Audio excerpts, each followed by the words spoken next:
आज का टॉपिक है कोरिलेशन। ओके, हाँ बेटा, गुड मॉर्निंग। चलें स्टार्ट। देखिए, कोरिलेशन क्या है, पहले इसको थोड़ा सा हम थ्योरेटिकली समझते हैं। कोरिलेशन क्या है, पहले इसको थोड़ा सा थ्योरेटिकली समझते हैं। इट्स रिलेशन बिटवीन टू और more variable. It's relation between two और मोर वेरिएबल। वैसे दो के बीच में होता है, पर कई बार दो से ज्यादा के बीच में भी होता है, इसलिए हम इसे कहते हैं correlation. For example, demand and supply में रिलेशन होता है, हम उसको कोरिलेशन कह सकते हैं। ठीक है, डिमांड एंड प्राइसिंग में भी रिलेशन होता है, तो उसे भी हम कोरिलेशन कह सकते हैं। तो कई चीज़ों का आपस में रिलेशन होता है। आपको पता है, जैसे बारिश जितनी होगी अकॉर्डिंगली उस हिसाब से जो अनाज उगता है उसमें भी रिलेशन होता है। ठीक है, तो अगर हमें कैलकुलेट करना हो कि दो चीज़ों में कितना रिलेशन है, तो हम कोरिलेशन कैलकुलेट करें। अब ये कोरिलेशन कई तरीके का हो सकता है, तो पहले आप इसको समझिए।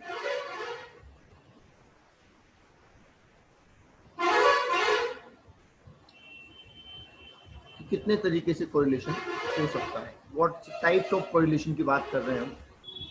सबसे पहले सिंपल कोरिलेशन। सिंपल कोरिलेशन का मतलब है जैसे एक्स और वाई का रिलेशन, वाई और एक्स का रिलेशन, वो सॉरी वाई और जेड का रिलेशन, एक्स और जेड का रिलेशन। ये सारे रिलेशन क्या है, सिंपल कोरिलेशन, क्योंकि दो चीजों के बीच में है, इट्स इजी। दूसरा आता है मल्टीपल कोरिलेशन। मल्टीपल कोरिलेशन में होता है कि एक्स का रिलेशन वाई एंड जेड दोनों के साथ, तो मल्टीपल हो गया भाई। एक्स का रिलेशन वाई एंड जेड अगर दोनों के साथ है तो it's multiple correlation for x. ठीक है, वाई का रिलेशन एक्स और जेड के साथ, ये भी मल्टीपल है, और जेड का रिलेशन एक्स और वाई के साथ, ये भी मल्टीपल है, क्योंकि एक का रिलेशन दो के साथ है। फिर आते हैं पार्शियल रिलेशन पे। पार्शियल कैसे होगा, पार्शियल मतलब एक से कम। ठीक है, पार्ट्स में। तो अगर मैं कहूं एक्स और वाई दोनों का रिलेशन जेड के साथ है, तो एक्स और वाई का रिलेशन जेड के साथ क्या हो गया, पार्शियल हो गया। ठीक है, एक्स और जेड का वाई के साथ है, वाई और जेड का एक्स के साथ है, तो इट्स कॉल्ड पार्शियल कोरिलेशन। बोलिए, तीनों टर्म समझ में आ गए। हम इनको नंबर में भी डिनोट कर सकते हैं। 1 और 2 का रिलेशन, 1 का 2 3 के साथ रिलेशन, और 1 और 2 का 3 के साथ रिलेशन। एक्स वाई जेड को 1 2 3 बोला जा सकता है। Is that clear? Is that clear? यहाँ तक क्लियर है ये बात? ओके, देखो, आपके फाउंडेशन में सिर्फ ये है,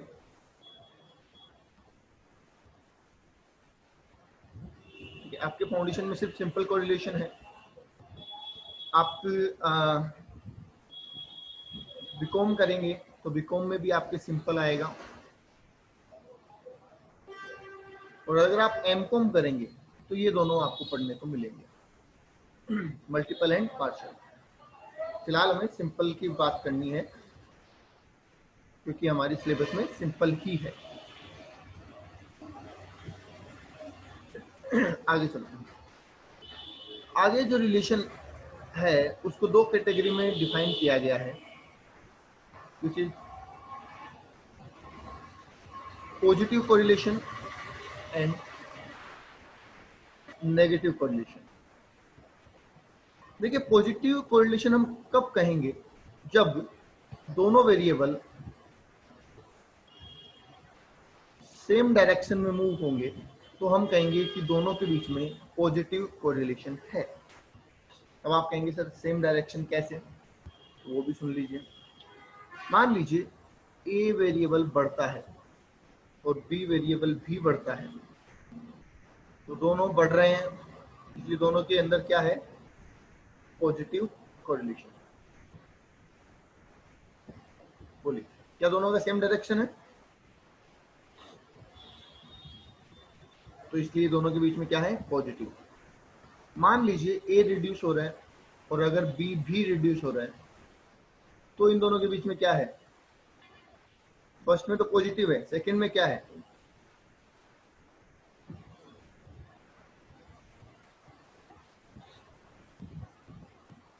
नहीं डिमांड सप्लाई तो नहीं है, दोनों घट रहा है, अपोजिट नहीं, it's not opposite, it's same direction.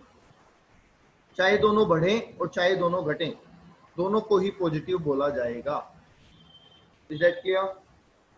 Raghav, Abhinav, Muskan, and where is Lavina?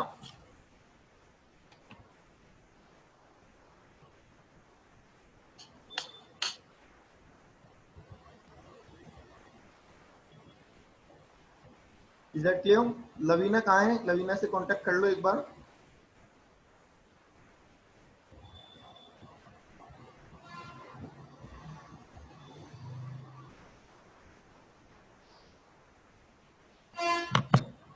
चलिए, आफ्टर दैट हम चलते हैं नेगेटिव कोरिलेशन पे। मुस्कान क्लियर है?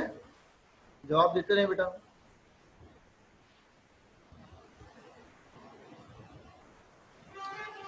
अगर ये अपोजिट डायरेक्शन में मूव होते हैं तो इसे हम क्या कहेंगे, जैसे मान लीजिए ए इंक्रीज होता है और जबकि बी डिक्रीज होता है, तो ये कौन सा डायरेक्शन है, अपोजिट डायरेक्शन, और इसे हम क्या कहेंगे, नेगेटिव कोरिलेशन। क्या कहेंगे, नेगेटिव कोरिलेशन।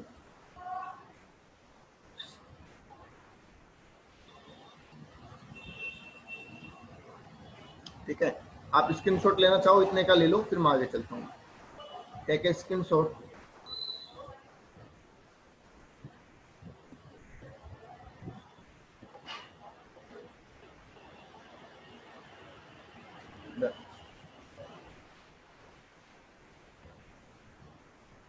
आगे देखिए,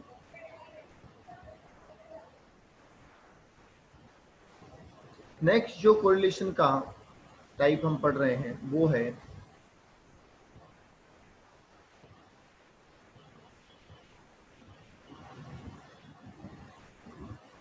लीनियर कोरिलेशन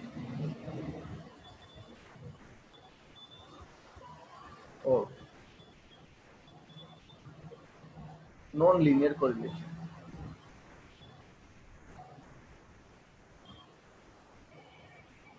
अब आप कहेंगे सर लीनियर नॉन लीनियर का क्या मतलब है, समझिए। लीनियर का मतलब है सेम प्रपोर्शन। लीनियर का मतलब होता है same proportion. That means it can be negative also और इट कैन बी पॉजिटिव।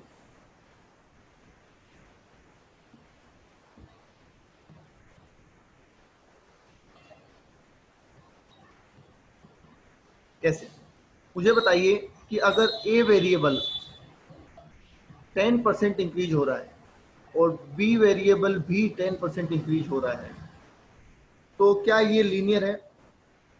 अगर ए 10% इंक्रीज हो रहा है और बी भी 10% इंक्रीज हो रहा है, तो क्या ये लीनियर है? यस। और क्या ये पॉजिटिव है? क्या ये पॉजिटिव है? यस। तो हम इसे कहेंगे पॉजिटिव लीनियर। ओके, हम इसे क्या कहेंगे, पॉजिटिव लीनियर। नेक्स्ट कह रहा है कि मान लीजिए ए वेरिएबल 10% इंक्रीज हो रहा है और बी वेरिएबल 10% डिक्रीज हो रहा है, तो इसे क्या कहेंगे आप? डिफरेंट डायरेक्शन है इसलिए नेगेटिव है, प्रपोर्शन सेम है इसलिए लीनियर है, तो हम कहेंगे नेगेटिव लीनियर। हम कहेंगे नेगेटिव लीनियर। बिल्कुल। चलो, फिर यहाँ पे भी बात कर लेते हैं। तो यहाँ पे डिफरेंट प्रपोर्शन होता है।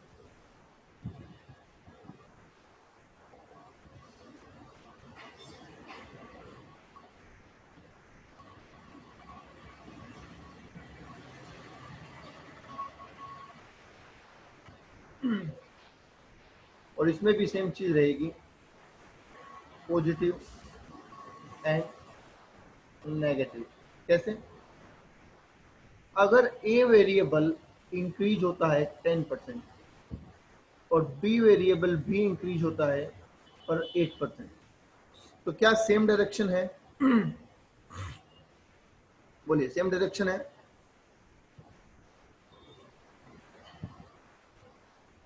सेम डायरेक्शन है बेटा?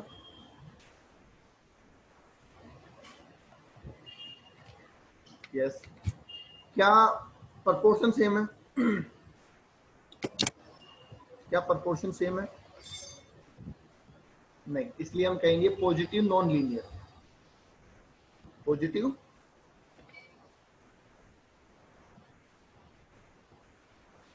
Non linear.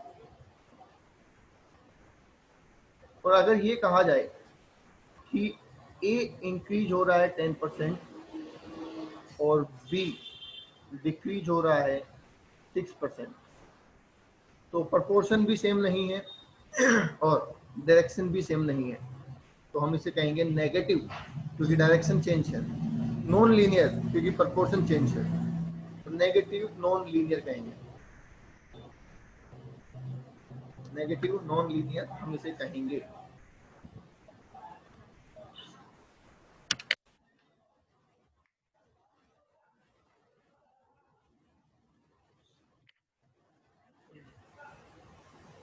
डन? ओके। तो ये देखो टाइप्स आ गए, और ये थ्योरेटिकली हमें याद रखने हैं, बाकी कोई मतलब नहीं है। थ्योरेटिकली आपको ध्यान रखना है, क्योंकि कहीं एमसीक्यू में कोई बात पूछ ली जाए तो आपको पता होना चाहिए। आगे चलते हैं। अब देखिए, अगर आपको कोरिलेशन फाइंड आउट करना है तो आपको निकालना पड़ेगा कोएफिशिएंट ऑफ कोरिलेशन। आपको निकालना पड़ेगा कोएफिशिएंट ऑफ कोरिलेशन, और जिसको हम डिनोट करते हैं किससे? स्मॉल आर से।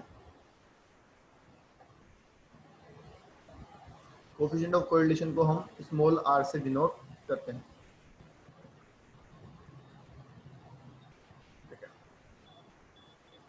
अब अगर इसका आंसर पॉजिटिव आता है, मतलब प्लस में आंसर आता है, तो हम कहेंगे पॉजिटिव, और माइनस में आंसर आता है तो हम कह देंगे नेगेटिव। बस पॉजिटिव नेगेटिव के अलावा कुछ अलग से करने की जरूरत नहीं है, वो आपको बस प्लस और माइनस से ही पता चल जाएगा।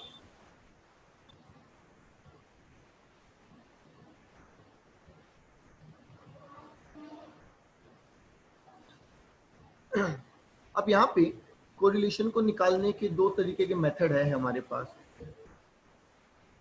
जिसमें पहला होता है ग्राफिकल मेथड और दूसरा होता है मैथमेटिकल मेथड। ग्राफिकल मेथड में स्कैटर डायग्राम, जिसको SDM बोलते हैं, स्कैटर डायग्राम मेथड होता है। और यहाँ पे तीन मेथड हमारे पास हैं, जिसमें पहला है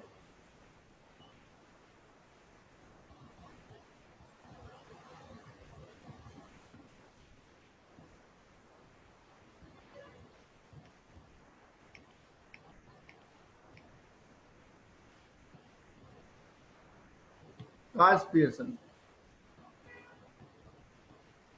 कार्स पियर्सन का मेथड होता है। दूसरा होता है रैंक डिफरेंस मेथड,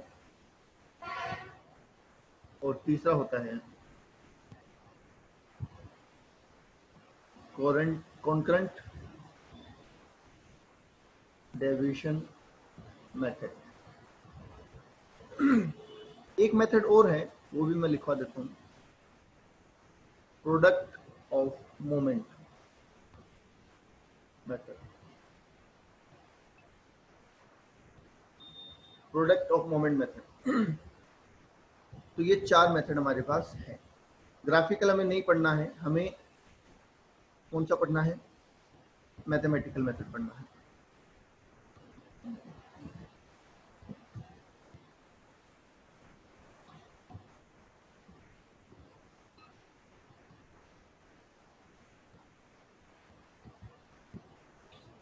बोलिए, ठीक है। नोट करो यहाँ तक।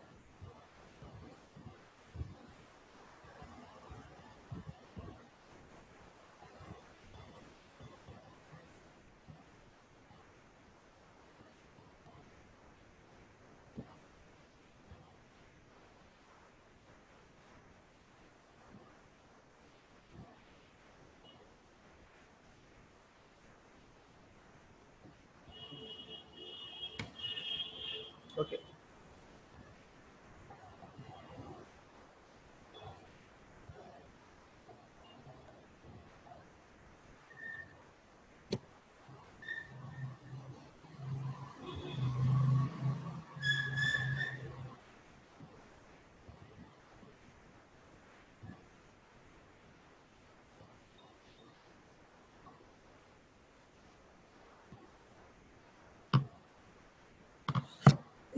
चलिए, 1 सेकेंड, 1 मिनट वेट करिएगा, 1 मिनट के लिए वेट करिएगा।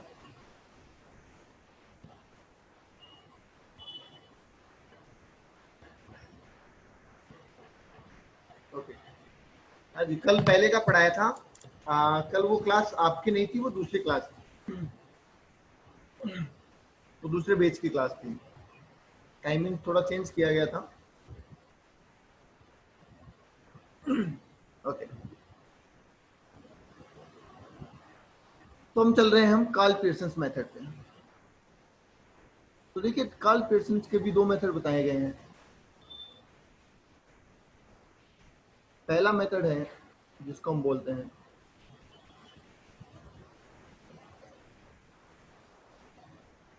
Direct method. पहला मेथड है जिसे हम बोलते हैं डायरेक्ट मेथड। कार्ल पियर्सन का पहला मेथड है जिसे हम क्या बोलते हैं, डायरेक्ट मेथड बोलते हैं। अब देखिए, डायरेक्ट मेथड में 2 सिचुएशन बनती है। व्हेन स्टैंडर्ड डेविएशन गिवन, जब हमें स्टैंडर्ड डेविएशन क्वेश्चन में दे रखा हो तो हम कहेंगे summation D X D Y upon n into standard deviation of x standard deviation of y। अगर हमें एच डी दे रखा है क्वेश्चन में तो हम कहेंगे D X D Y upon n into standard deviation of x standard deviation of y। ठीक है, अब यहाँ पे ये डी एक्स का मतलब क्या है? देखो, आपको याद है हमने ये कहा था कि डायरेक्ट मेथड में हम कौन सा मीन यूज करते हैं? राघव, डायरेक्ट मेथड में हम कौन सा मीन यूज करते हैं? डायरेक्ट मेथड में हम कौन सा मीन यूज करते हैं? एक्चुअल और assume.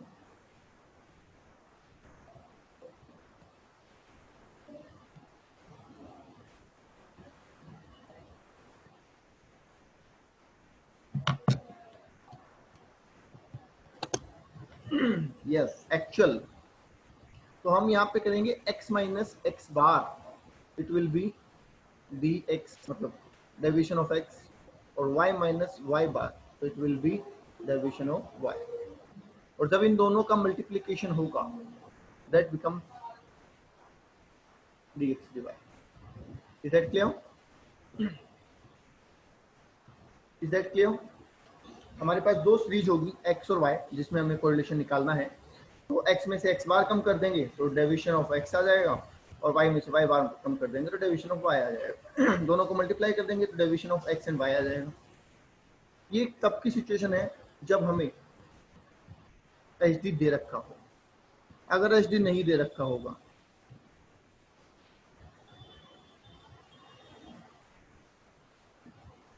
When H D not given, तो हम अगेन यही लिखेंगे C D X D Y upon, अब नीचे का फॉर्मेट चेंज हो जाएगा। ठीक है, कैसे हो जाएगा मैं आपको करके बता देता हूँ। एन की जगह मैं एन ही रख रहा हूँ, स्टैंडर्ड डेविएशन की जगह उसका फॉर्मूला रख देते हैं।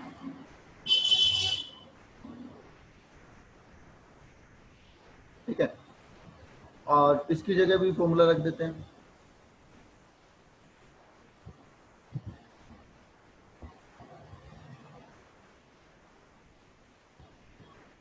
ठीक है, फिर इसको सॉर्ट किया गया, इनको काटा गया, ठीक है। तो इनको सॉर्ट करके नेट जो फॉर्मूला बनाया गया वो क्या बनाया गया,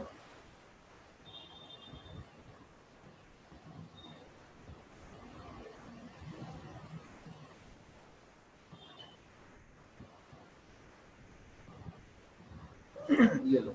तो जब आपको एच डी नहीं दे रखा होगा तो आप इस फॉर्मूले को यूज करेंगे। है वही फॉर्मूला, बस रूप उसका बदल दिया गया है, उसका फॉर्मेट बदल दिया गया है। एज पर information available, we do not have to calculate standard deviation, so we can directly calculate the correlation. बोलिए, ये यहाँ तक बात समझ में आ रही है?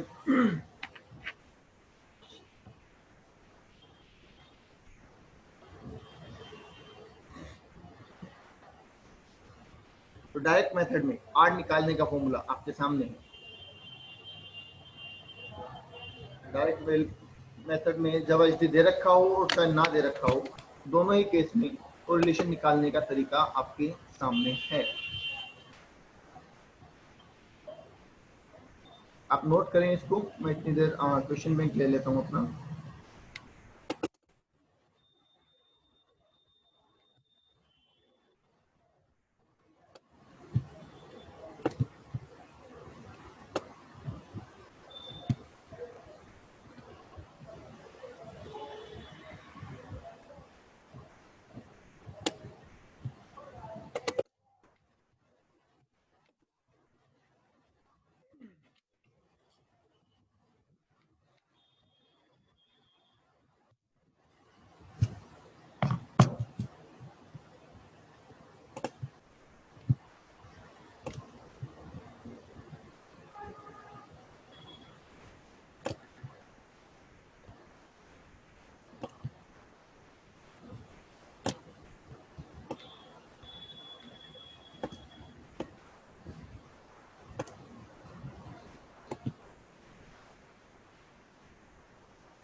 हाँ जी, सबसे पहले हम करेंगे क्वेश्चन नंबर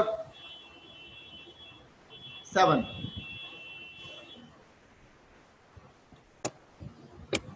सबसे पहले आप करेंगे क्वेश्चन नंबर 7 पढ़ेंगे, पढ़िए।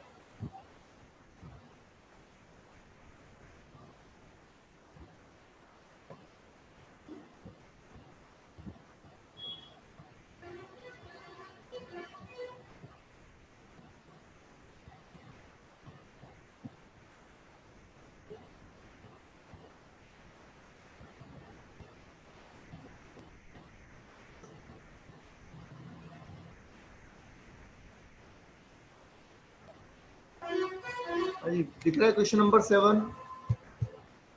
बताइए कौन सा मेथड लगेगा क्वेश्चन नंबर 7 पे, कौन सा मेथड लगाना चाहिए हमें?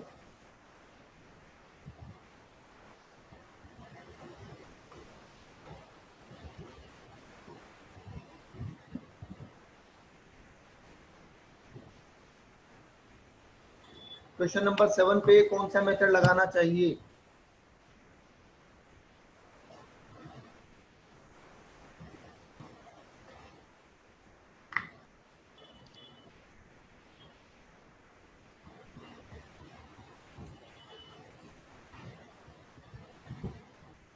ऑडियो वीडियो आ रहा है आपको? एच डी नॉट गिवन वाला, ठीक है। तो देखिए एच डी नॉट गिवन का फॉर्मूला लगाते हैं हम, रिप्लाई करते रहें।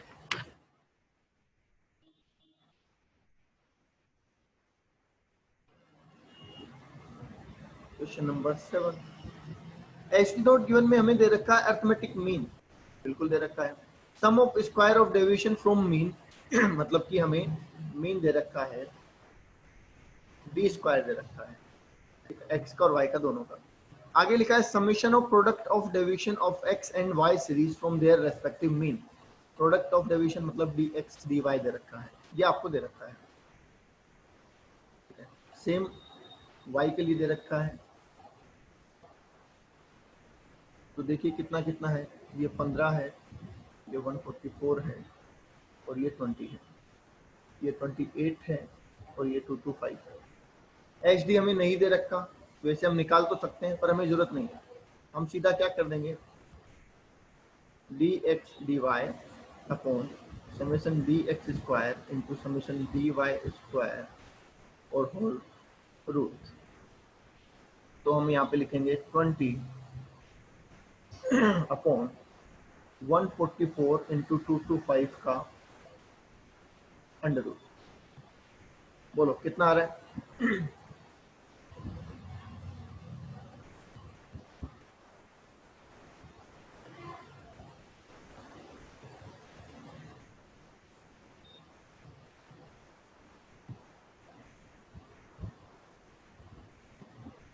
बोलिए कितना आ रहा है?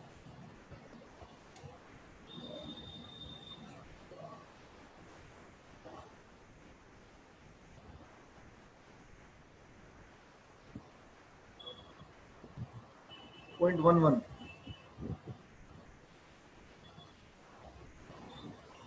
तो ये पॉजिटिव कोरिलेशन है, it's positive correlation.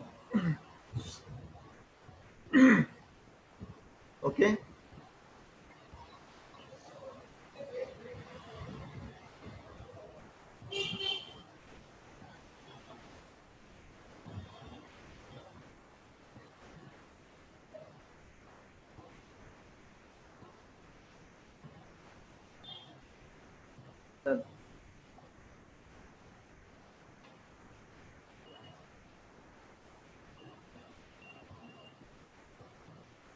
Question number 1 पढ़ेंगे।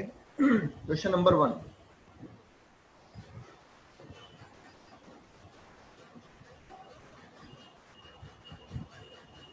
आपको दे रखा है from the following table calculate the coefficient of correlation by Karl Pearson's method, also fill the gap. ठीक है, आपको एक्स दे रखा है कितना, 8 4 12 6 और 10। आपको वाई भी दे रखा है 11 13 क्वेश्चन मार्क 10 और 9। ठीक है, आपको एक्स बार दे रखा है नीचे, क्या हुआ मुस्कान?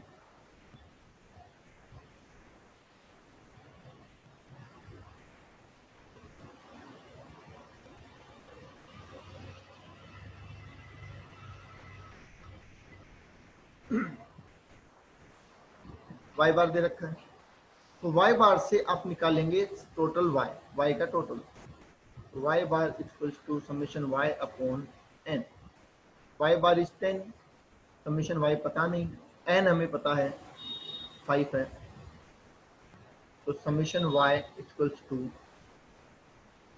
50, समेशन वाई इक्वल्स टू 50 आ जाएगा। दैट मीन्स इसका टोटल 50 आना चाहिए। तो बता सकते हैं बैलेंस फिगर कितनी है?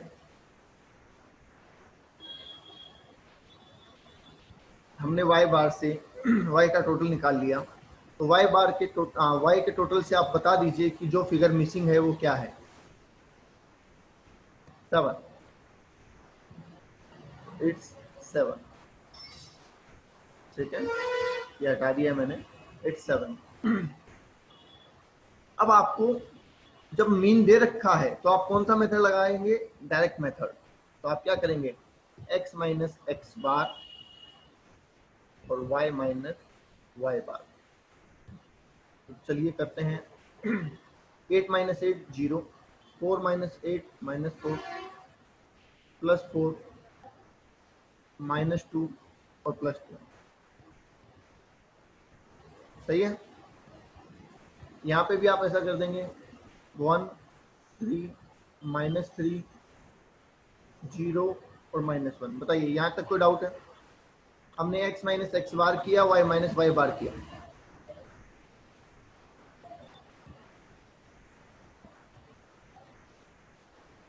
बोलिए यहाँ तक कोई डाउट है?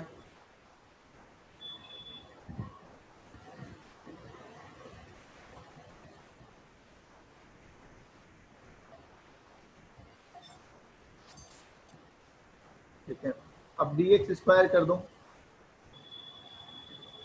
तो आप लिखेंगे 0 16 16 4 और 4। सिमिलरली dy स्क्वायर कर दो तो आप कहेंगे 1 9 9 0 एंड 1।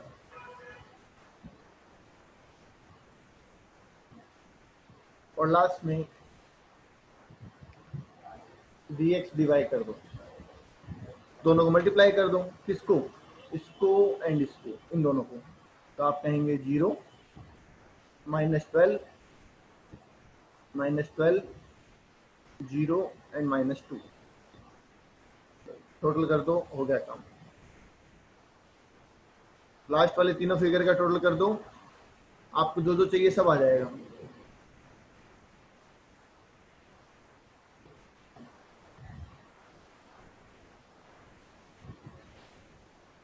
बताइए बात समझ में आती है यहाँ तक?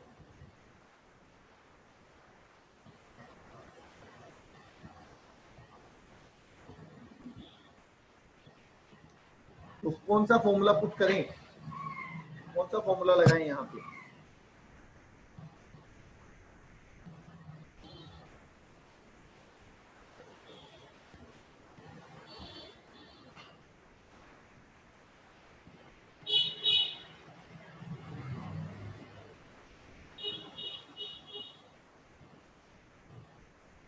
-26 अपॉन 40 इंटू 20 का अंडर रूट। बोलो जी कितना आंसर आ रहा है?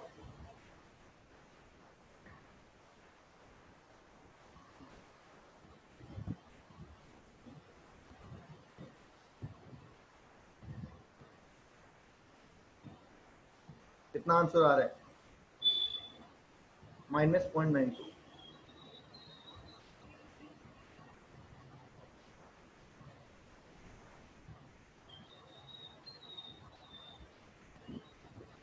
बोलिए यहाँ तक क्लियर है? ठीक है, आप नोट करना चाहो तो स्क्रीनशॉट ले लो, ले लो, स्क्रीनशॉट ले लो।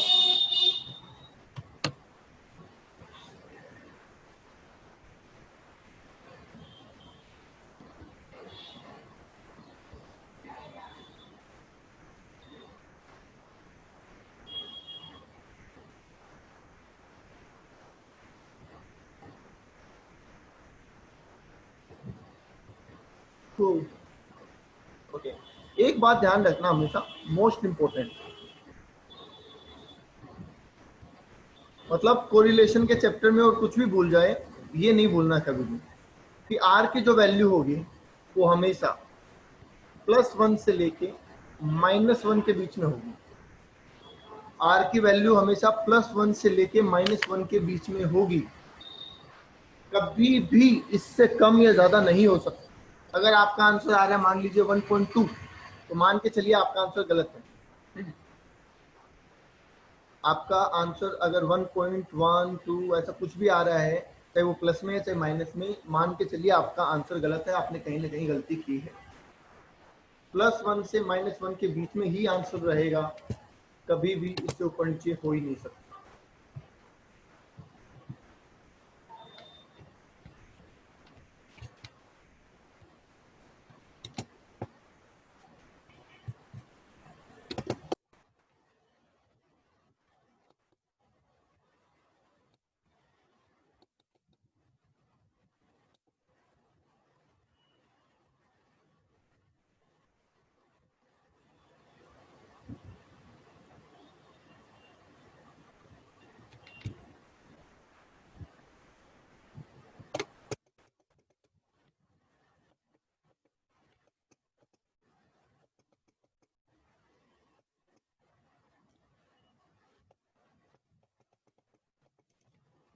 क्वेश्चन नंबर 3 दिख रहा होगा आपको, एक्सरसाइज 2 का।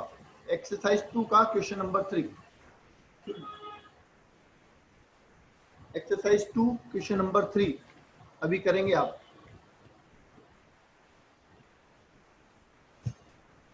एक्सरसाइज 2 क्वेश्चन नंबर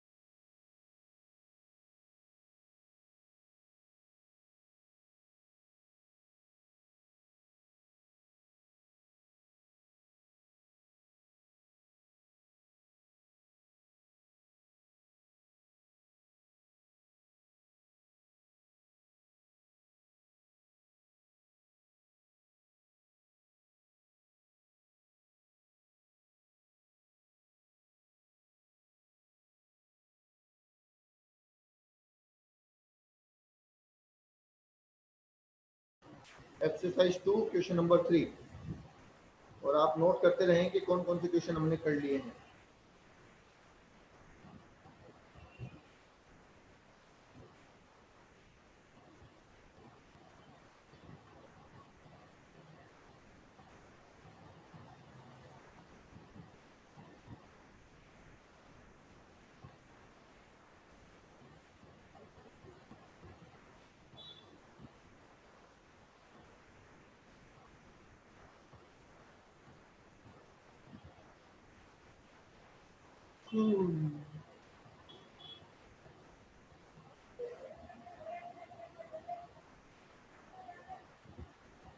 और करने के बाद आंसर मुझे जरूर बताएं।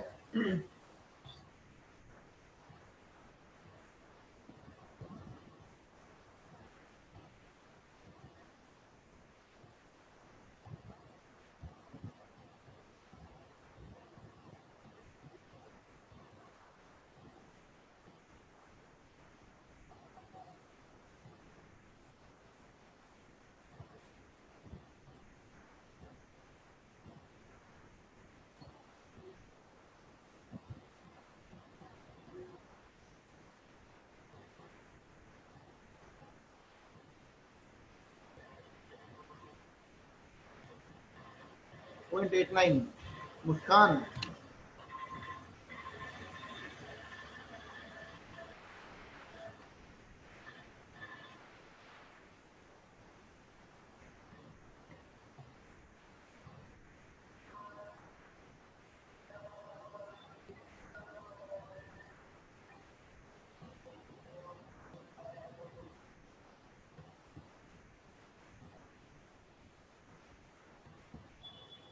अभिनव राघव का आंसर आ चुका है। मुस्कान आपका आंसर बाकी है।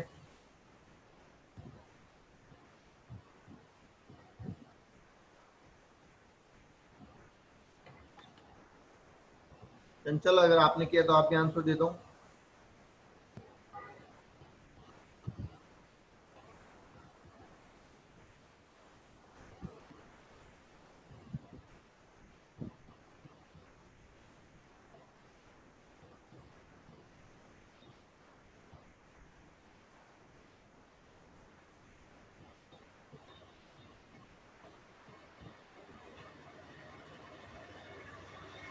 मुस्कान, वेटिंग फॉर योर आंसर।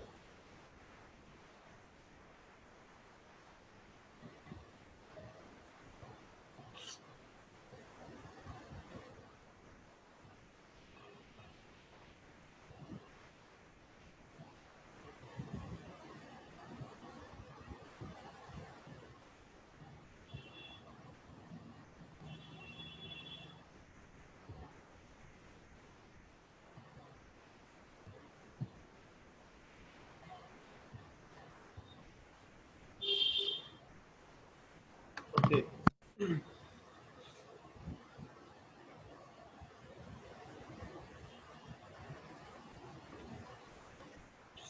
तो अब बता देते हैं आपको दूसरा मेथड, जिसको हम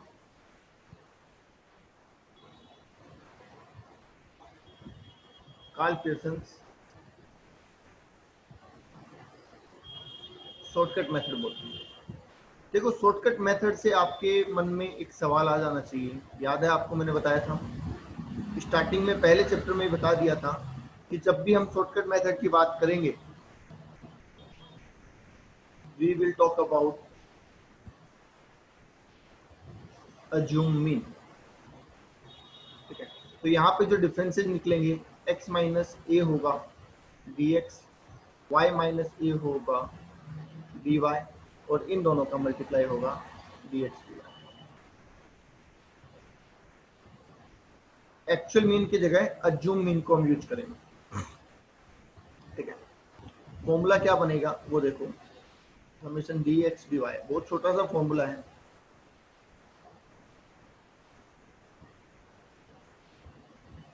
summation dx dy into N minus summation dx into dy, बस छोटा सा, upon summation dx square into N minus summation dx का होल स्क्वायर,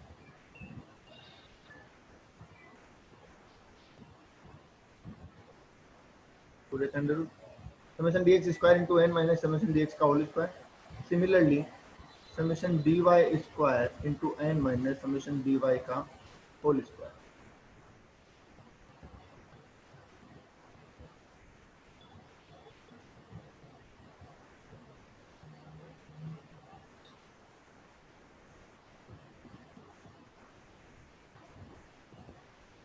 इतना सा फॉर्मूला है आपके पास छोटा सा,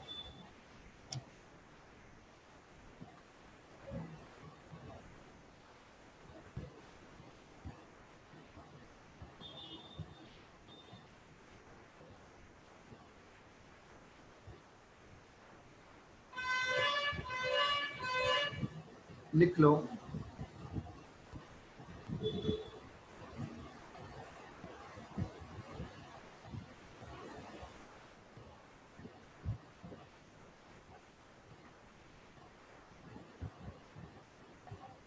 लिख लो भाई।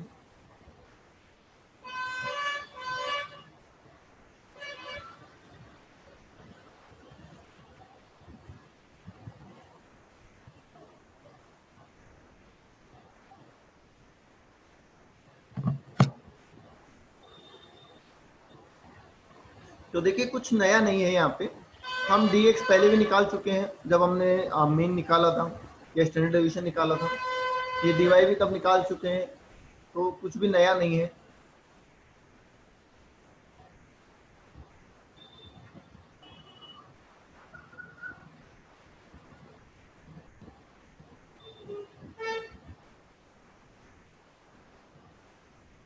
अच्छा एक बात बताएं, अगर क्वेश्चन साइलेंट है तो हमें डायरेक्ट मेथड लगाना चाहिए या शॉर्टकट लगाना चाहिए? अगर क्वेश्चन साइलेंट है तो हमें डायरेक्ट मेथड लगाना चाहिए या शॉर्टकट लगाना चाहिए?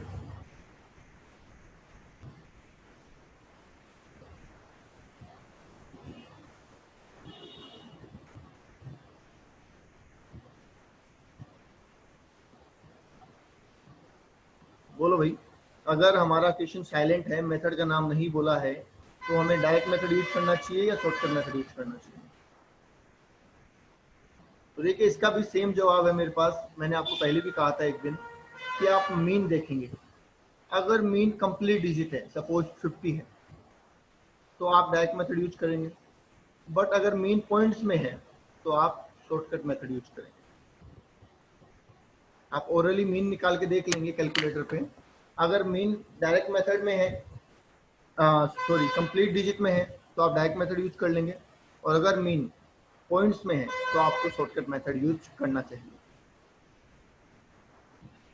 बोलिए final comment, is that clear? Is that clear?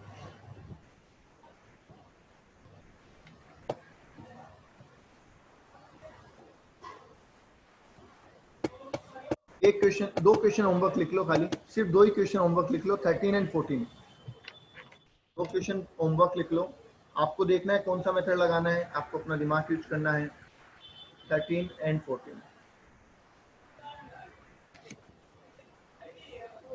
Okay, चलिए आज के लिए इतना ही। Thank you. कोई डाउट है तो पूछ लो।